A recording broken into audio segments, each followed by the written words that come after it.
नमस्कार दर्शकों, मैं हूं अमित बॉर्सन और आप देख रहे हैं रेंजर टीवी इंडिया। ना धर्म ना जात, केवल सत्य के साथ। दर्शकों, आज की न्यूज़ आपको पसंद आए तो लाइक करें, शेयर करें, कमेंट करें, सब्सक्राइब जरूर करें, जिससे कि हमारा चैनल आगे बढ़ सके और हम अपने देश और देशवासियों की सेवा कर सकें।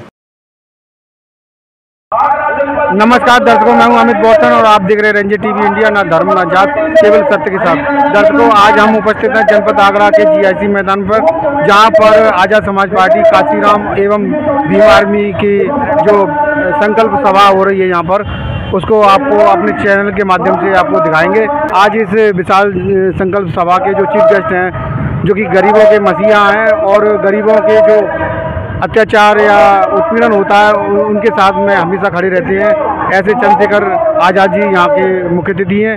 और आज किस प्रकार से अपनी जनता को संबोधित करेंगे और क्या कहना है उनको अपनी जनता से, अपने पदाधिकारियों से, आइए आपको लेके चलते हैं इस विशाल संकल्प सभा के अंदर, जहाँ पर जो ये कार्यक्रम का आयोजन किया गया है।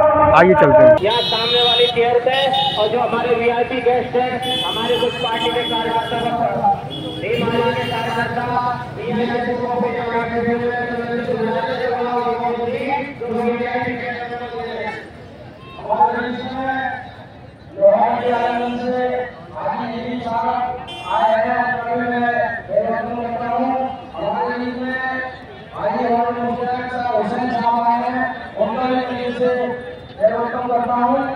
और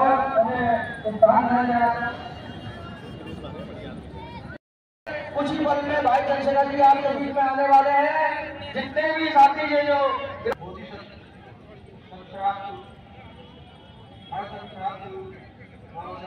आप सभी का स्वागत करता हूँ।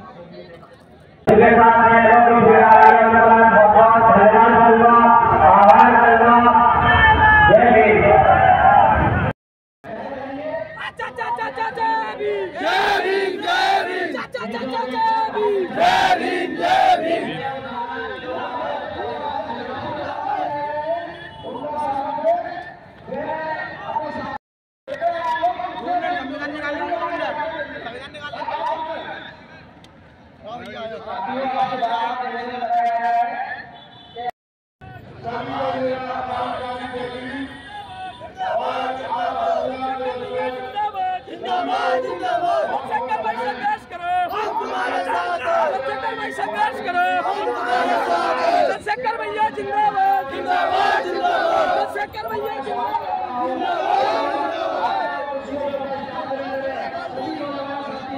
ये साइड में से हम तुम्हारे साथ हैं, चंद्रशेखर जी आजाद संघर्ष करो, हम तुम्हारे साथ हैं, भाई चंद्रशेखर जी आजाद संघर्ष करो, हम तुम्हारे साथ हैं।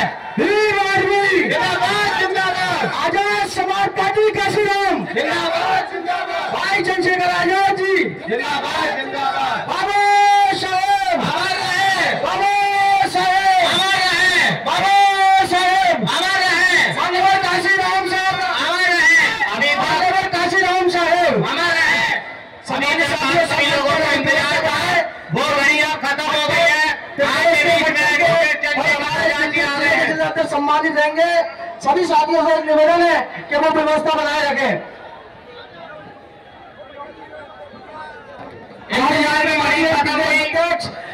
आजाद समाज पार्टी के सुनील कुमार चित्तौड़ साहब हमारे बीच में है।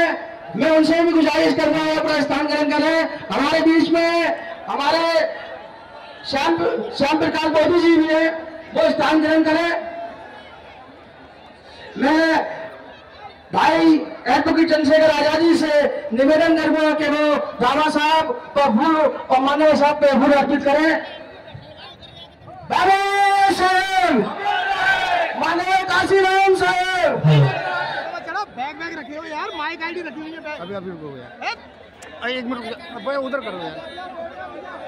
बाबा तुम्हारा मिशन अधूरा, चंद्रशेखर करेंगे पूरा। बाबा तुम्हारा मिशन अधूरा, चंद्रशेखर करेंगे पूरा।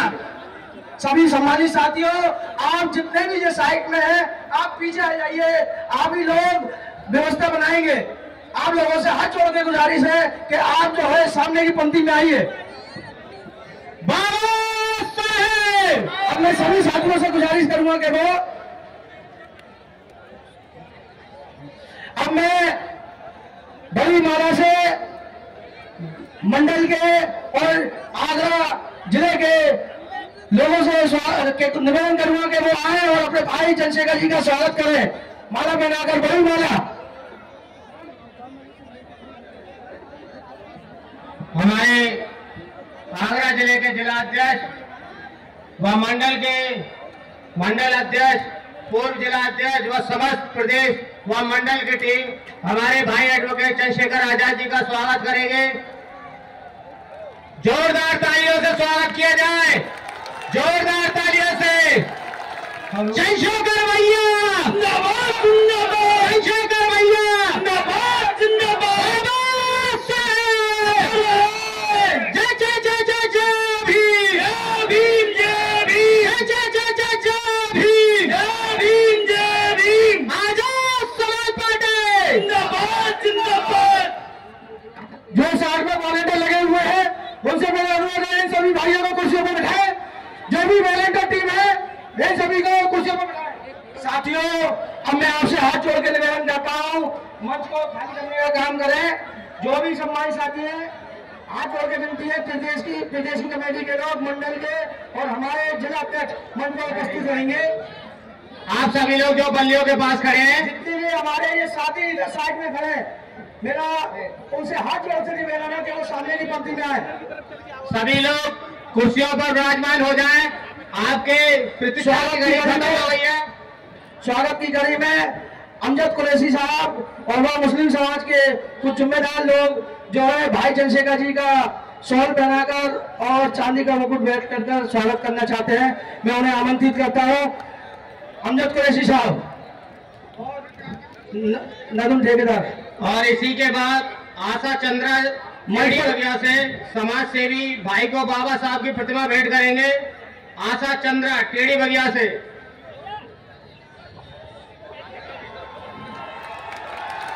आशा चंद्रा टेढ़ी बगिया से समाज सेवी भाई को बाबा साहब की प्रतिमा भेंट करेंगे।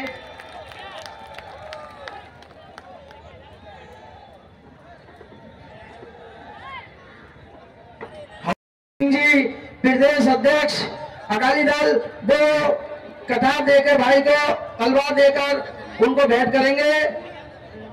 ताली बजाकर स्वागत किया।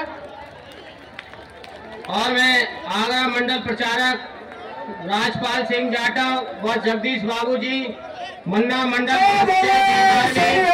वो भी भाई का स्वागत करेंगे। हमारे बीच में वाल्मीकि समाज से, महापंचायत से कोषा अध्यक्ष बच्चू सिंह प्रधान जी भी भाई का स्वागत करना चाहते हैं। वो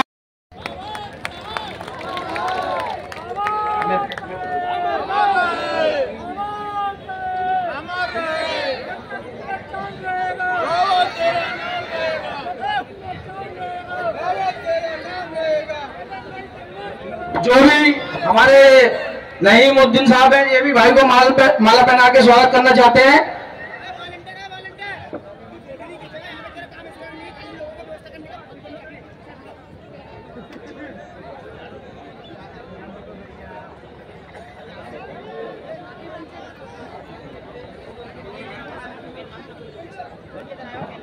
जो भी सम्मानित साथी हमारे भाई का स्वागत करना चाहते हैं वे आए बारी बारी से। और जो मंच पर है जी का वाल्मीकि महापंचायत आगरा की ओर से आनंदी सिंह जी हमारी बहन स्वागत करना चाहती हैं भाई का। आइए। सभी साथी मंच पर आए और जो स्वागत की सामग्री है उसे लेके आए। हमारे मुश्ताक हुसैन साहब जो भाई को शॉल बना के स्वागत करना चाहते हैं, वे भी स्वागत करें।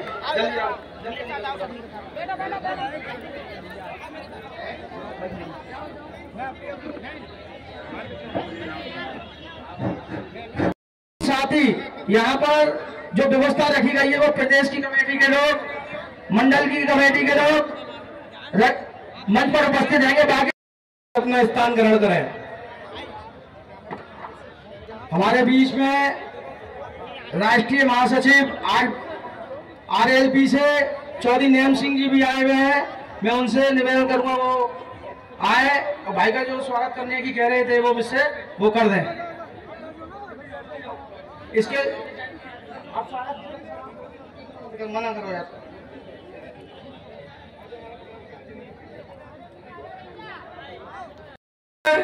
मंच के दाहिनी तरफ खड़े हुए हैं, सामने बैठ जाएं। ये बगल से खड़े हुए हैं, ये सामने बैठ जाएं कुर्सियों पे। वाल्मीकि जी के परिवार से मुलाकात कर रहे हैं।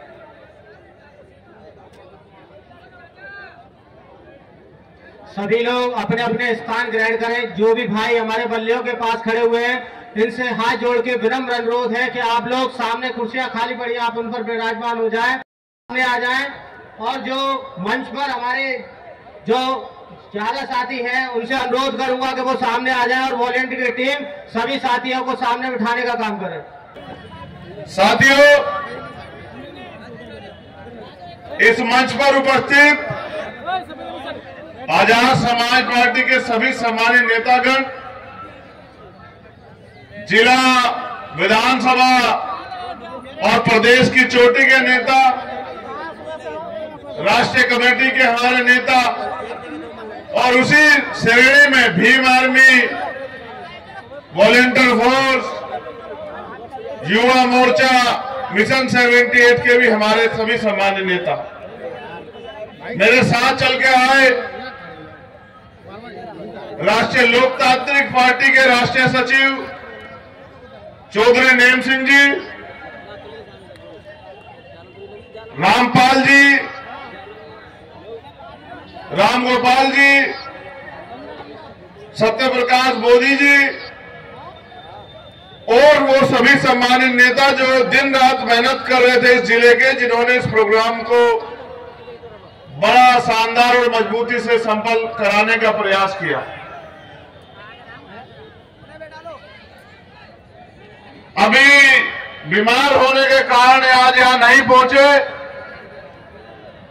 अध्यक्ष, और उत्तर प्रदेश में पहले जिला पंचायत चुनाव में दिन रात तन मन धन जुटाकर उनका और उनके साथियों के सहयोग से मैं तो उत्तर प्रदेश में आजकल बहुत कम समय देता हूं, लेकिन लगातार उत्तर प्रदेश में आजाद समाज पार्टी को मजबूत कर रहे प्रदेश के यशस्वी अध्यक्ष भाई सुनील कुमार चित्तौड़ जी, जिनके नेतृत्व में लगातार आजाद समाज पार्टी उत्तर प्रदेश में संगठनात्मक ताकत हासिल कर रही है।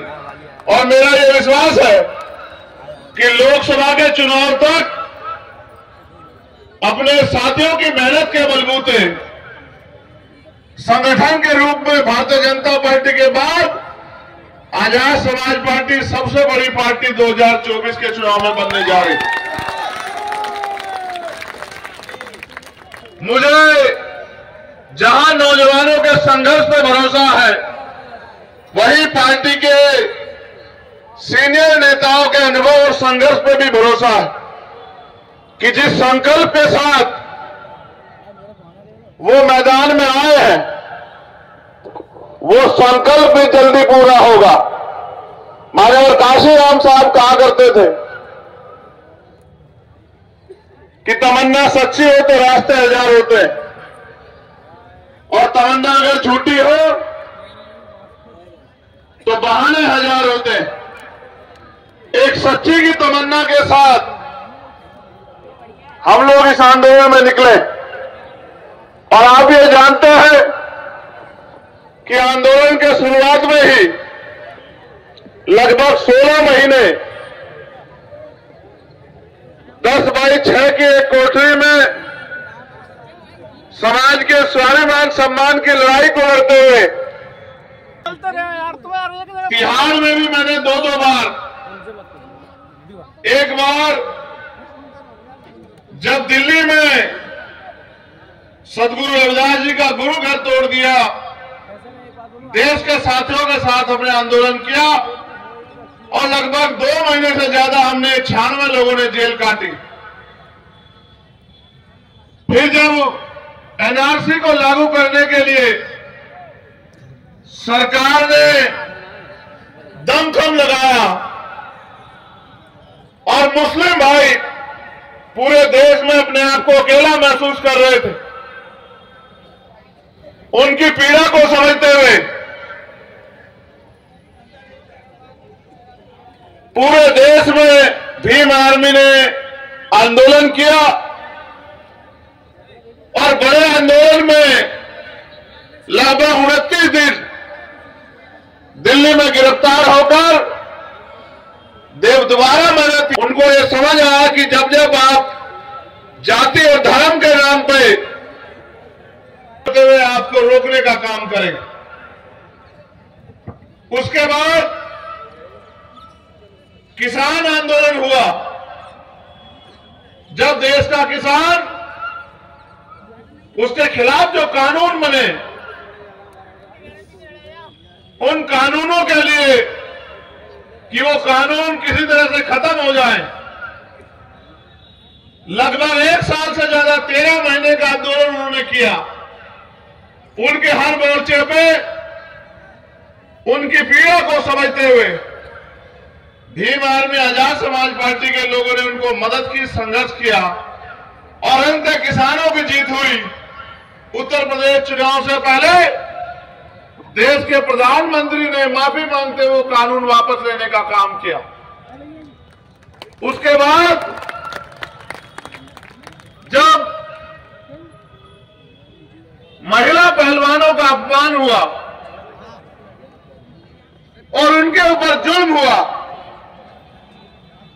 उनकी लड़ाई लड़ने का काम, उनको बल देने का काम भी भीम आर्मी आजाद समाज पार्टी के नौजवान नेताओं ने, संघर्षशील नेताओं ने किया।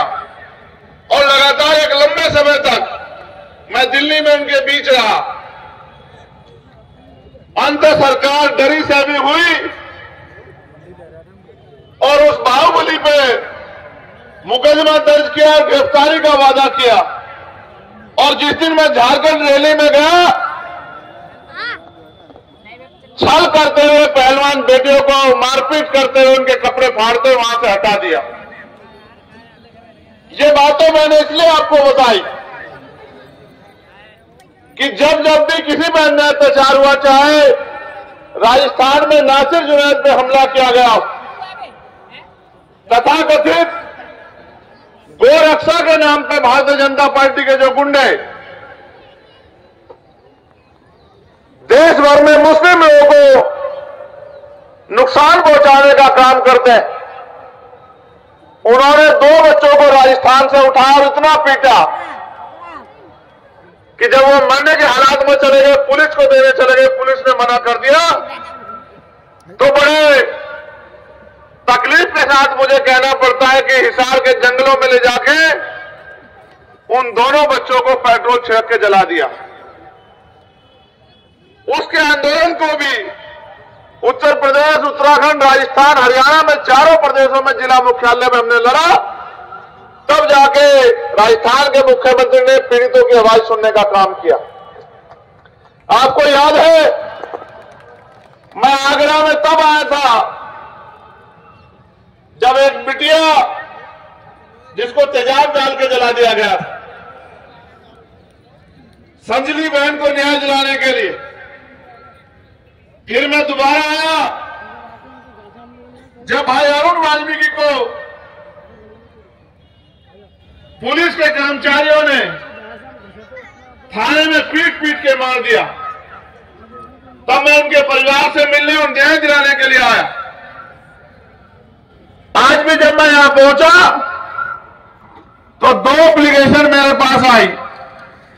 एक अरुण वाल्मीकि जी के परिवार की है, जिनका परिवार मुझसे मिलने आया, और वो बच्ची भी मैंने देखी 2 साल पहले, जब वो बहुत छोटी थी, 1 महीने की भी नहीं थी, जब सत्ता के संरक्षण में जो गुंडे, सब लोग तो बुरे नहीं है वर्दी पहनने वाले, लेकिन कुछ लोग हैं जो वर्दी का दुरुपयोग करते हैं, जिन्होंने भाई अरुण वाल्मीकि को पीटा, उनके परिवार को पीटा। अभी अभी उन्होंने मुझसे बताया कि जो सरकारी नौकरी, सरकारी आवास का वादा किया था, एक झूठे कागज पर हमसे साइन कराए थे, वो नौकरी का वादा और आवास का वादा सरकार ने पूरा नहीं किया। हालात तो ये है कि उनके परिवार की लाइफ तक काट दी गई और मुझे तकलीफ के साथ कहना पड़ रहा है, एप्लीकेशन में लिखा है उस परिवार ने, क्योंकि उनके परिवार का कमाने वाला व्यक्ति चला गया तो परिवार का पालन पोषण घर घर बर्तन मांझ के मेरी बहन को करना पड़ रहा। ये बहुत तकलीफ दे। इसके पास ही में लोटा जब हाथरस में हमारी बहन को मनीषा वाल्मीकि के साथ अन्याय हुआ, जब उसकी लाश को, मेरी पुलिस से कोई लड़ाई नहीं है, अगर पुलिस के लोग ईमानदारी से अपना काम करें, संविधान के दायरे में अपना काम करें तो मैं उनका बहुत सम्मान करता हूं। लेकिन जब उन्होंने उत्तर प्रदेश की सरकार के इशारे पे बहन मनीषा को उनके परिवार की इजाजत के बिना पेट्रोल डाल के कचरे की तरह जला दिया तो मेरा गुस्सा बढ़ जाता। और मुझे ही नहीं, देश के हर एक उस व्यक्ति को गुस्सा आना चाहिए जिनके घर में बच्ची है, जिनके घर में बहन। क्योंकि अगर किसी भी बहन का अपमान होगा और उसके अपमान में हम लोग चुप रहेंगे तो ये आगे आने वाले हत्याकांड को, घटनाओं को दावत है। अगर आप एक घटना में चुप रहोगे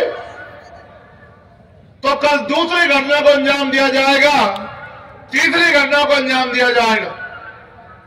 सम्मानित मेरे साथियों, ये सारे संघर्ष की बातें मैंने आपको इसलिए बताई कि संघर्ष तो मैं अपनी हिम्मत से बढ़ के कर रहा हूं। खूब झूठे मुकदमे, जेलें मैंने काटी, सीबीआई, ईडी, इनकम टैक्स मेरा कुछ बिगाड़ नहीं सकती है, क्योंकि ना मैं किसी धन्ना सेठ परिवार में जन्मा हूं और ना ही मैंने एक सिंगल पैसे का भी कोई अपराध किया, कोई भ्रष्टाचार किया। आज आप महसूस करो कि 2012 में हम लोग नहीं थे, 2014 में जब वो सुनने पाए हम लोग नहीं थे, 2017 में जब वो 18 सीट पे हम लोग नहीं थे, 2019 में जब मिले जुले गठबंधन में वो 10 सीटों पर तब हम लोग नहीं थे। हमने तो इस काम को तब शुरू किया 2020 में जब हमने देख लिया कि इनको कुछ करना ही नहीं है, ये इनको सिर्फ चुनाव लड़ना है। इसके बाद 5 साल जो जुर्म, जाति, अन्याय, अत्याचार इन वर्गों पर होते हैं उनकी आवाज उठाने का इनका कोई मतलब नहीं है। और जो भाजपा की सरकार आरक्षण के खिलाफ साजिश कर रही है, लोकतंत्र के खिलाफ साजिश कर रही है, संविधान की हत्या करने का काम कर रही है, सारी सरकारी नौकरी को खत्म कर रही, ये उनके खिलाफ कोई आंदोलन नहीं कर रहे। तब हम लोगों ने तय किया कि अब ज्यादा दिन तक रुक के फायदा नहीं है। अगर ज्यादा दिन हम रुके रहे तो एक समय ऐसा आ जाएगा कि लड़ाई खत्म हो जाएगी, ये देश फिर से राजतंत्र के हाथ चला जाएगा, जिसका प्रयास मोदी जी कर रहे हैं कि चंद पूंजीपतियों को मजबूत कर रहे हैं और बाकी व्यापारियों को, छोटे व्यापारियों को खत्म कर रहे हैं। जो सरकारी नौकरी हमें पैरों में खड़ा करती थी, वो सरकारी नौकरी को खत्म कर रहे हैं। ठेका, संविदा, इनके नाम पे आरक्षण की हत्या करके अपने लोगों को बिठा रहे हैं, लेटरल एंट्री से अपने लोगों को बिठा रहे हैं।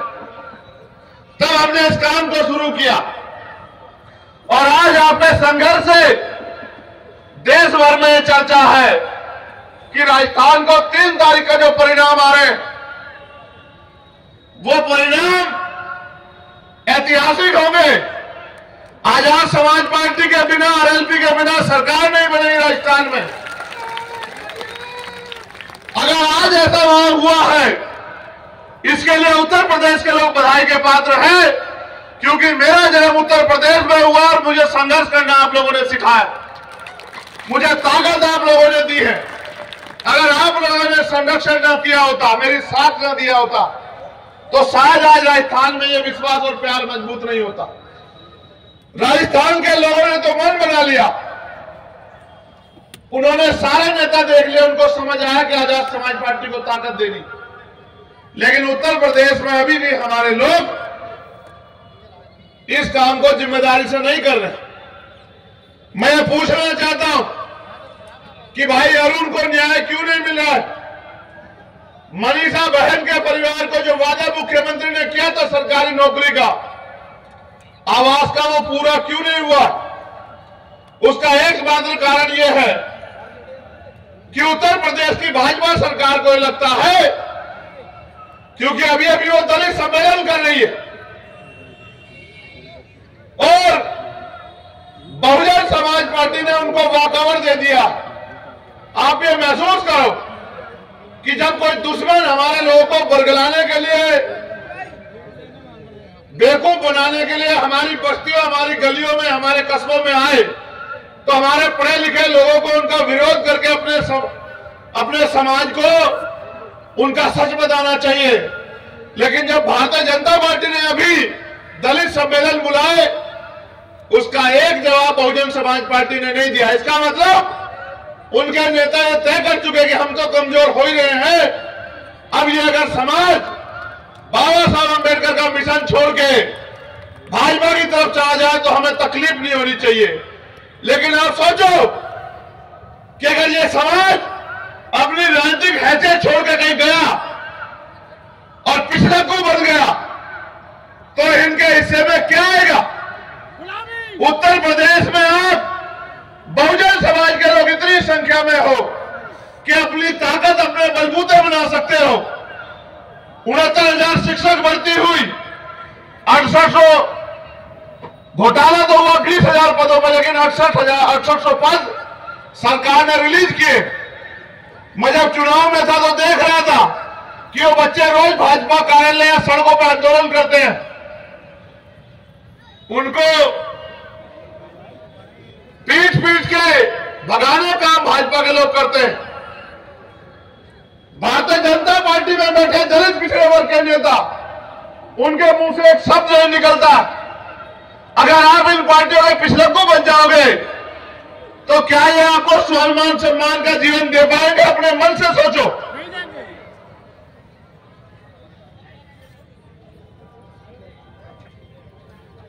वो भी चाहते हैं कि आप उनके दलों में आ जाओ। उसका कारण है आपके पास वोट है, वो आपसे प्यार नहीं करते।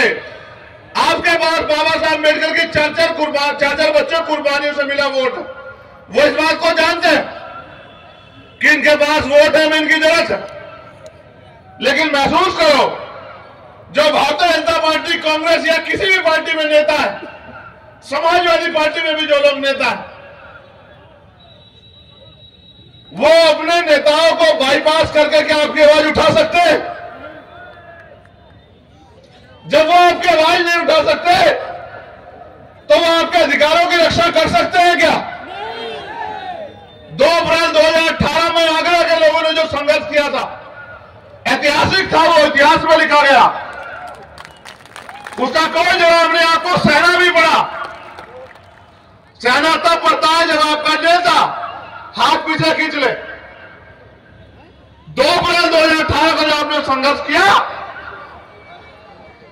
जब 12 बजे तक बड़ी भीड़ जुटी, तब तक तो सब लोगों ने कहा हम भी शामिल है, हम भी शामिल है। लेकिन जब विरोधियों ने हमारे लोगों पर गोलियां चलाने का काम किया, लाठियां से पीटने का काम किया, तो जिन नेताओं के भरोसे आप लड़ रहे थे, उन्होंने कहा हमारे इस आंदोलन से कोई मतलब नहीं। भाजपा को ताकत दे दी कि ये नौजवान जो अपनी जान की बाजी लड़ा के समाज की लड़ाई लड़ रहे हैं, इनको पीटो। और परिणाम ये हुआ कि हजारों लोग जेल गए और पुलिस ने जेल में पकड़े जाने के बाद इतनी लाठियों में पीटा मेरे भाइयों को, हजारों लोगों में राशुका लगी, तमाम तरह की मुसीबत का सामना करना पड़ा। आप सब लोग बताओ, क्या किसी पार्टी ने आपके हुए अन्याय के खिलाफ आंदोलन किया क्या? आप अपने स्वाभिमान सम्मान की लड़ाई लड़ने, उनकी रक्षा करने खुद आए। आज पूरे देश में पुलिस से पहले भीम आर्मी के नौजवान अन्याय होने पर जाते हैं और पीड़ित परिवार को न्याय दिलाने की लड़ाई लड़ते हैं बिना किसी स्वार्थ के। मैं आपसे वादा करता हूं कि आने वाले 1 साल के अंदर आप में 2 अप्रैल 2018 के मुकदमे वापस करा के दिखाऊंगा। आप मेरी यह बात को याद रखना।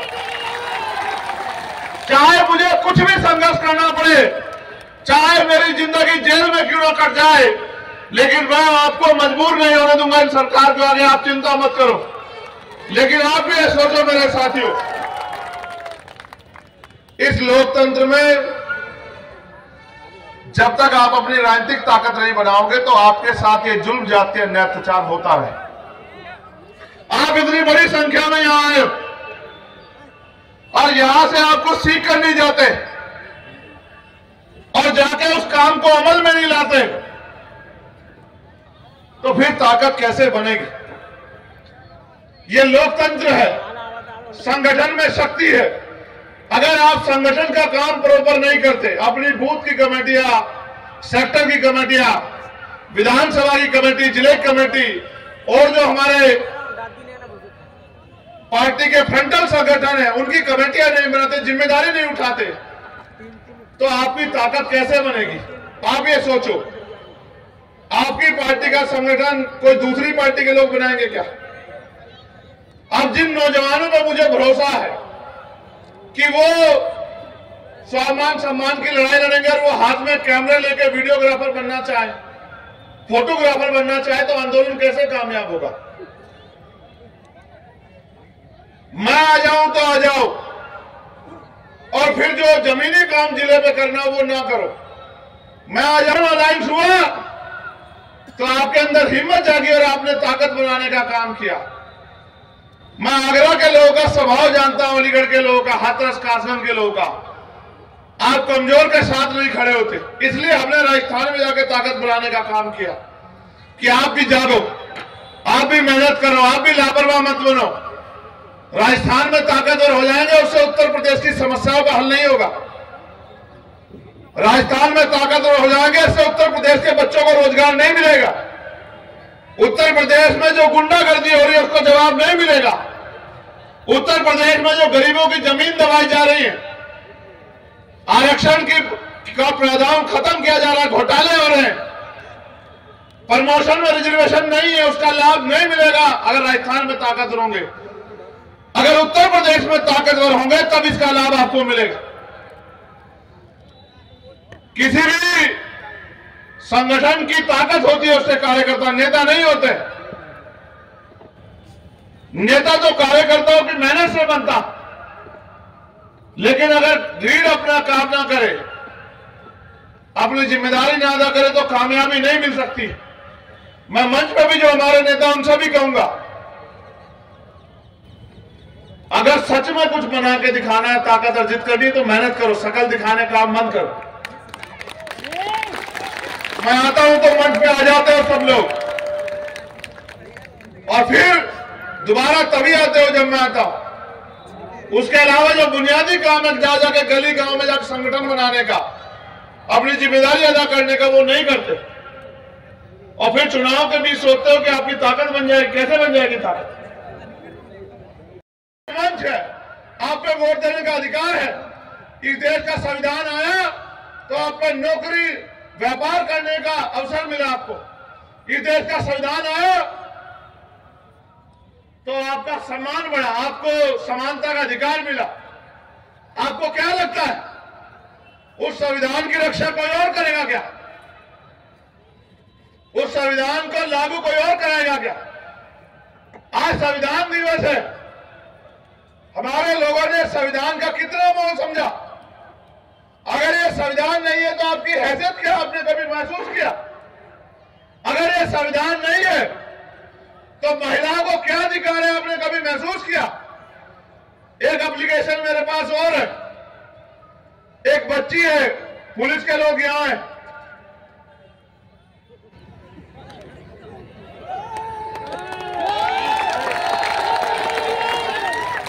ये बच्ची है कामनी प्रजापति, इसकी उम्र 13 साल है,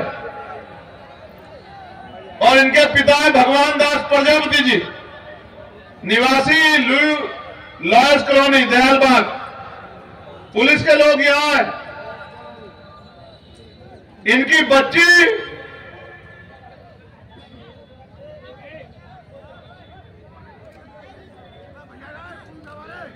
1 महीने से गायब है। बैठ जाओ, क्यों खड़े हो? बैठा दो। इन नालायक लोग ये कहाँ बिठाएंगे? मुझे बता कर बैठा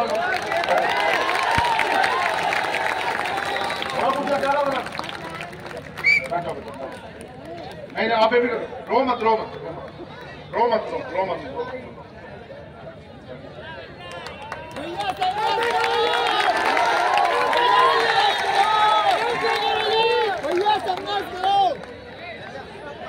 इनकी बच्ची 13 साल की बच्ची 1 महीने से गायब है और अभी तक कोई खबर नहीं है।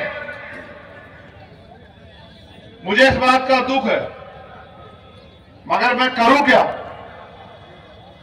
आप लोग अपना काम जिम्मेदारी से नहीं करोगे, मजबूत नहीं करोगे अपनी पार्टी को, तो राजनीतिक ताकत मेरे हिस्से में नहीं आएगी। नहीं आएगी तो पुलिस मेरी बात क्यों सुनेगी? जब तक उनके अंदर ये भय ना पैदा हो कि कल चंद्रशेखर आजाद और आजाद समाज पार्टी ताकतवर होकर सत्ता में आ जाएगी और फिर अगर हमने इनके कायदे सही काम नहीं किया तो ये हमारे ऊपर कार्रवाई करेंगे, मुकदमे दर्ज करा के हमें जेल भेज देंगे, हमारी नौकरी ले लेंगे। क्यों करेंगे मेरे हिसाब से काम? आज अगर गरीबों को उत्तर प्रदेश में न्याय नहीं मिल रहा है, उसके जिम्मेदार आप लोग, क्योंकि आप अपनी राजनीतिक ताकत नहीं बना रहे हो, आप अपना काम नहीं कर रहे हो। अगर आप जिम्मेदारी से अपना काम कर लो और बहुजन समाज में भाईचारा पैदा करके अपनी ताकत बना लो और आपके हिस्से में भी राजनीतिक ताकत आ जाए, तो कोई जुर्म जाति अन्य अत्याचार किसी बच्ची पर नहीं हो सकता है। एनसीआरबी का डाटा पढ़ो कि क्या हाल है उत्तर प्रदेश में। अपराधी खुलेआम घूम रहे हैं तुम्हारी वजह से। मुझे सरकार से कोई वो नहीं है शिकवा, क्योंकि मैं जानता हूं सरकार तो यही करेगी, जिनकी सरकार है उनका काम करेगी, आपका काम नहीं करेगी।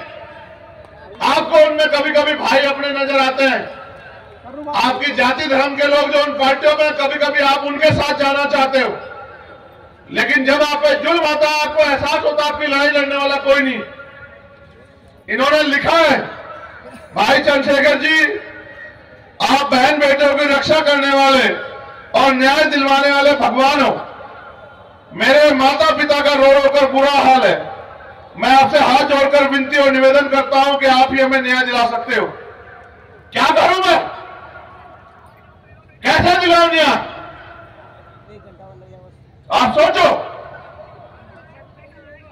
जब तक आप अपना काम जिम्मेदारी से नहीं करोगे, जब तक आप ये जो टोपी आपने पहनी है, टोपी पहनाना मुझे बदली करोगे कि मेरे सामने मुंह दिखाई बात करो, काम करो, तब तक नहीं बनेगा। जिम्मेदारी जब तक नहीं उठाओगे।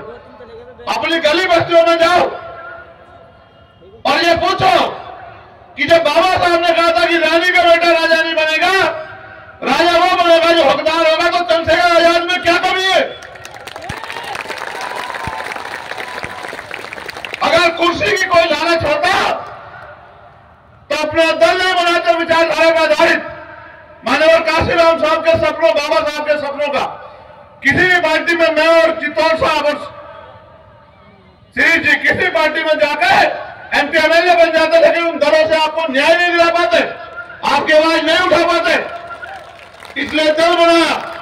मैं अकेला कितनी मेहनत करूंगा जब आप लोग मेहनत नहीं करो। मैं तो धन्यवाद दूंगा चित्तौड़ साहब का। भैया संग हमारे हैं, मैं धन्यवाद दूंगा कि वो और उनकी पूरी टीम उत्तर प्रदेश में प्रयास कर रही है। मगर मैं आपसे भी कहूंगा कि आप भी अपने काम को जिम्मेदारी से अदा करें। एक और एप्लीकेशन मेरे पास है,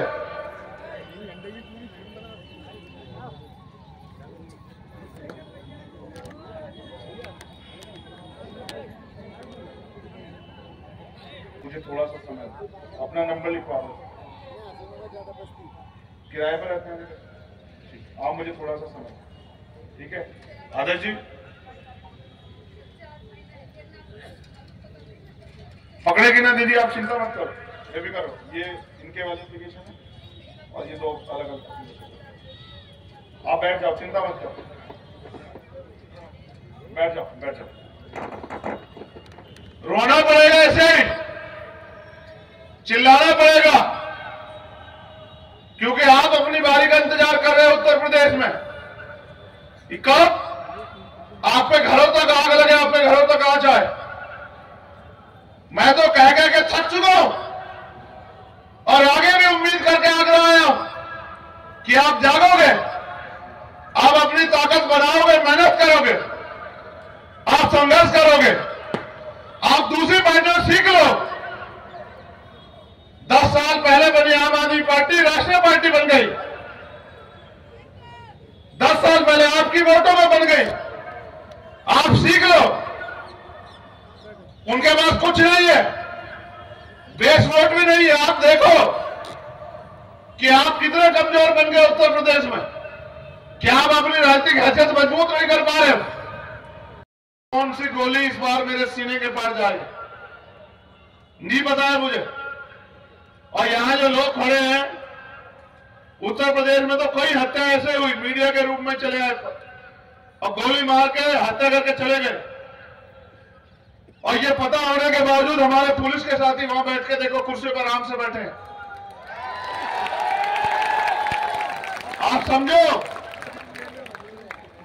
आप समझो उनके लिए आपकी जीवन की कोई अहमियत नहीं है। आपको समझ आता है नहीं आता है? ये तब तक पुलिस सरकार की होती है, तब तक अपने काम को जिम्मेदारी से नहीं करेंगे जब तक आप मुझे राजनीतिक ताकत नहीं दोगे।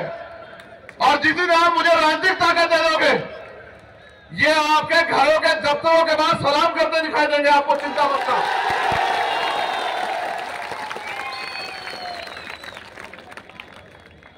अगर यहां कोई घटना घट जाए, इनको कोई मतलब नहीं है। इनको यह नहीं पता कि जो तनख्वाह इनको मिली है वो हमारे टैक्स की है।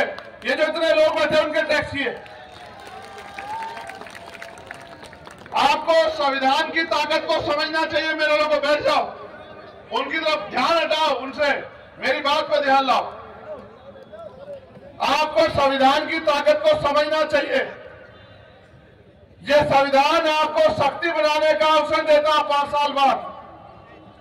अभी आपके यहां लोक विधानसभा के चुनाव दूर हैं, लेकिन आपको तैयारी अभी से करनी है लोकसभा और विधानसभा की। आपको अभी से मेहनत करनी है।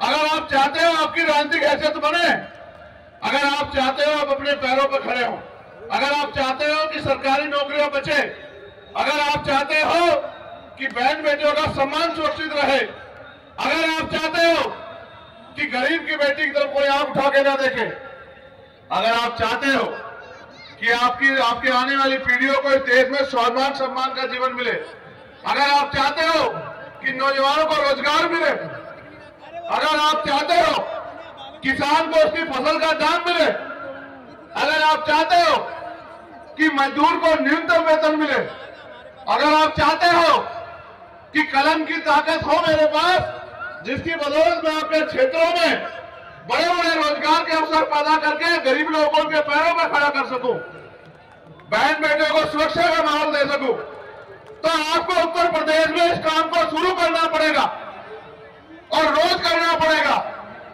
हर दिन 2-4 घंटे मेहनत करनी पड़ेगी अपनी राजनीतिक पार्टी को ताकत देने के लिए।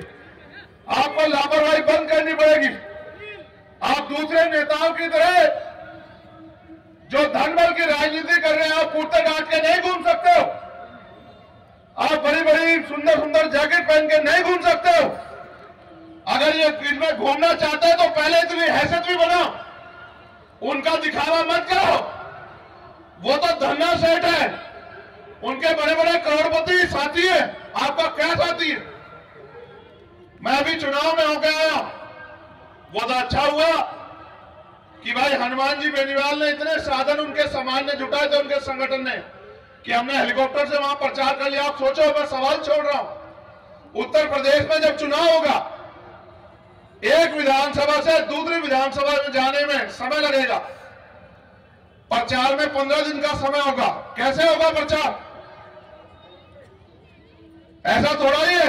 भाजपा के लोगों पर तो बहुत पैसे हैं, कांग्रेस के लोगों पर, समाजवादी वालों पर भी बहुत पैसे हैं, वो तो चले जाएंगे। मैं कैसे जाऊंगा? आप कहोगे आओ प्रचार कर दो, रैली कर दो, कैसे आऊंगा?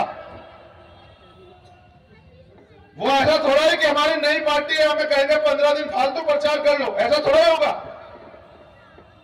हमें भी उतने कम दिनों में अपने लोगों को तैयार करना पड़ेगा। इसलिए आपसे कहता हूं, अपनी पार्टी को जैसे आपने आज सहयोग किया है, थैली देके एक एक पैसा अपनी मेहनत की कमाई से पे बैक टू सोसाइटी, जो बाबा साहब कहते थे, एक एक पैसा जुटा के अपनी पार्टी को भी आर्थिक रूप से मजबूत करो कि आपकी पार्टी किसी के ऊपर निर्भर न रहे, आपकी पार्टी धन बल से भी मजबूत हो। क्योंकि आपकी पार्टी ही आगे उत्तर प्रदेश में समता, समानता, बंधुत्व, भाईचारे का माहौल देगी। संविधान में खतरा है, इसका मतलब जितने भी दल है भाजपा से अलग, वो अपना काम जिम्मेदारी से नहीं कर रहे हैं। जैसे 2 अप्रैल की जिम्मेदारी आपने अपने कंधों में उठाई थी, ऐसे अपने इस आंदोलन की जिम्मेदारी भी आप अपने कंधों पे, सिर्फ मुंह दिखाई काम करोगे तो वही मिलेगा जो मिलता है। और अगर मेहनत से काम करोगे, ईमानदार से काम करोगे, संघर्ष करोगे, तो फिर आपके हाथ में ताकत आएगी। दोनों हाथ उठा के बताओ, कौन बनाएगा ताकतवर इसे? जब तक आप मेहनत नहीं करोगे, ताकतवर कैसे बनेगी बताओ? क्या एक जाति एक धर्म से बन जाएगी? तो बहुजन समाज बनाओ। पाल, प्रजापति, कश्यप, जाट, गुर्जर, सैनी, निषाद, कुर्मी, यादव, मुसलमान, जैन, सिख, बौद्ध, ईसाई, सब भाइयों को इकट्ठा करो। दलितों की भी जो सब जातियां हैं, वाल्मीकि, पासी, धोबी, कोरी, खटीक, सबको इकट्ठा करो। जो बहुजन समाज है उन सबको इकट्ठा करके भाईचारा बनाओ, भाईचारा कमेटी बनाओ, सम्मान से वो करो और सदस्यता अभियान चलाओ। गली गली में, गांव गांव में सस्ता अभियान चलाओ और ताकतवर बनो, लोगों को जोड़ो। और जब संख्या बल तैयार हो जाए तो अपने बीच के व्यक्ति को जिता के विधानसभा भेजो, तब आपकी ताकत बनेगी। इस बार आप आगरा से संकल्प ले लो कि उत्तर प्रदेश से भी आपको हर हाथ में अपने लोगों को लोकसभा और विधानसभा भेजना ही भेजना है। उसके लिए आप जो संगठन के लोग हैं उनको आज से लग जाना है, अपने बूथ सेक्टर तैयार करने हैं, विधानसभा कमेटी दुरुस्त करनी है और वंचित वर्ग की सभी जातियों को इकट्ठा करके उनको संगठन में जिम्मेदारी देके उनके समाज को भी जोड़ के सम्मान का ख्याल रखते, अधिकारों का ख्याल रखते, उनको भी भाईचारा पैदा करके आगे बढ़ाना। अभी भारतीय संविधान की प्रस्तावना यहां से पढ़ूंगा और आशा और उम्मीद करूंगा, आपसे भी आग्रह करूंगा कि आप खड़े हो जाएं अपनी जगह पे। भारत के लोग भारत को एक संपूर्ण, प्रभुत्व संपन्न, समाजवादी, पंथनिरपेक्ष, लोकतंत्रात्मक गणराज्य बनाने के लिए तथा उसके समस्त नागरिकों को सामाजिक, आर्थिक और राजनीतिक न्याय, विचार, अभिव्यक्ति, विश्वास, धर्म और उपासना की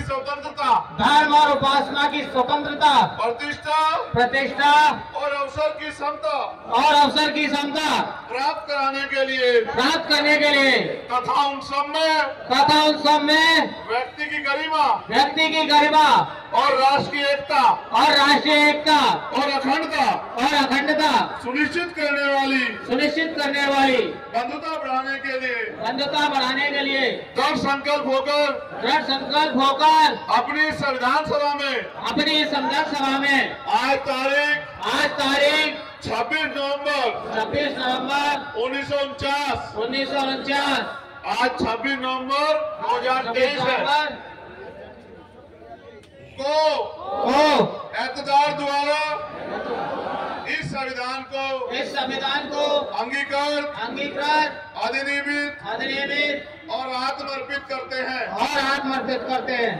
अब आप मेरे साथ संकल्प लो कि हम भारतीय संविधान की रक्षा करेंगे और भारतीय संविधान को पूर्ण रूप से लागू कराने के लिए राजनीतिक शक्ति हासिल करेंगे। अपने दल आजाद समाज पार्टी काशीराम को ताकतवर बनाएंगे, शक्तिशाली बनाएंगे और डॉक्टर बाबा साहब अम्बेडकर एवं मान्यवर काशीराम जी के अधूरे सपने को पूरा करने का काम करेंगे। और जब तक उनके सपने पूरे नहीं होते हम चैन से नहीं बैठेंगे।